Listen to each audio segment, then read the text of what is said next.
भीड़ देखियो, पूरा बॉगी खचाखच भरल छे, पूरा बॉगी खचाखच भरल छे। अहाँ सब देखियो, शिवेंद्र भैया छे, देखो और अहाँ सब देखियो कि कितने जोर उत्साह।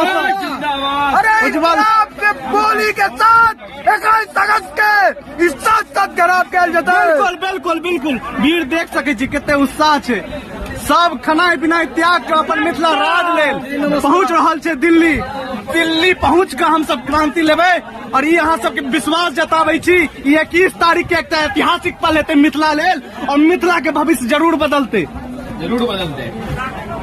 और ये पूरा बॉगी भरल छे, अखनो बहुत आदमी उतरलो छे ताहि दुआरे, लेकिन एते विश्वास रखियो कि एहि बेर मिथिला के बेटा सब पूरा समर्पण के साथ अहाँ सबके मिथिला राज लॉ के रहते। और ऋषि छे डीबी कॉलेज के किछो का बच्चा आइ हम सब दिल्ली जा रहल छी करीब हजारों के संख्या में, और हम सब विश्वास करे छी, हम सब जे जोश जुनून के संग जा रहल छी जे आई बेर लइये कहबे मिथिला राज। बहुत बढ़िया, सबके एनाहिते जोश छे, एकेटा उम्मीद छे, एकेटा मांग छे, मिथिला राज, मिथिला के बेटा के मिथिला राज चाहिए। एहि दुआरे चाहिए कि मिथिला राज बनते तो हमर सबके समृद्धि और खुशहाली हेते। अहाँ सब देखियो हजार के संख्या में, ई तो बस एकटा बॉगी देखलिए ये, 2टा 3टा बॉगी एनाहिते खचाखच भरल छे मिथिला स्टूडेंट यूनियन के सेनानी के साथ और मिथिलावासी के साथ। सब जय मिथिला।